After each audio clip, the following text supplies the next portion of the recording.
मागच्या आठवड्यामध्ये आपण स्मॉल आणि कॅपिटल अल्फाबेट्स 4 लाईनमध्ये कसं लिहितात ते पाहिलं आहोत. तसंच त्यासोबत आपण त्यांचा आवाजांची साऊंडची पण ओळख करून घेतलेली आहे. आता आपल्याला हे इंग्रजी वाचन करायचे आहे. फक्त अल्फाबेट्सची ओळख झाली म्हणून आपल्याला वाचन येईल का? नाही, तर त्यांच्या साऊंडची ओळख होणं महत्त्वाची आहे. कोणाची ओळख होणं महत्त्वाची आहे? साऊंडची. आज आपण असं वाचन करायचे की आपण ए फॉर ॲपल ॲ ॲ ॲ, बी फॉर बॉल ब ब ब असं न वाचता आपण फक्त त्यांच्या साऊंडचं वाचन करायचं आहे. ॲ ब क ड.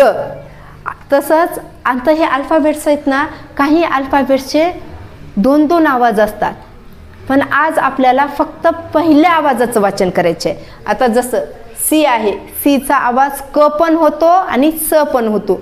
स केव्हा होतो आणि क केव्हा होतो ते तुम्हाला आपण वाचन करणार आहोत ना, तसं सांगणारच आहे.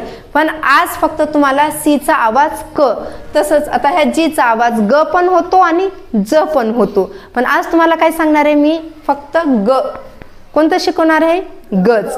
आणखी एक आहे, अल्फाबेट्समध्ये 2 अल्फाबेट्स एकत्र येऊन तिसराच आवाज निघतो. आता सी आहे ना, हा सी. आता ह्या सी सोबत एच हा अल्फाबेट्स आला तर ह्याचा आवाज क आणि ह असा नाही होत, तर ह्याचा आवाज काय होतो? स. काय होतो? स.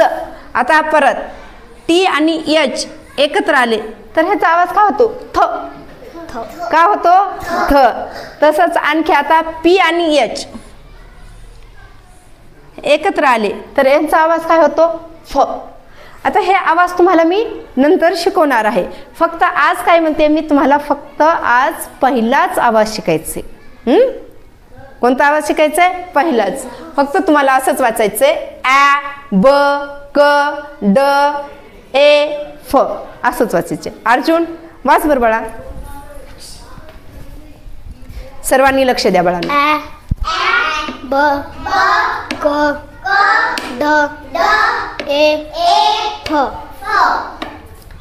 ग ह इ ज क ल म न आ प व र स त अ व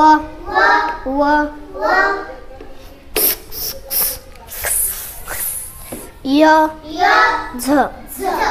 व्हेरी गुड. छान वाचता आलं ना अर्जुनला?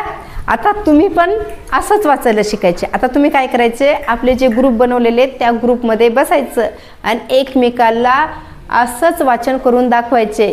अल्फाबेट्सचं काय वाचायचे रे? साऊंडचं वाचन करायचे. बसा आणि वाचत बसा.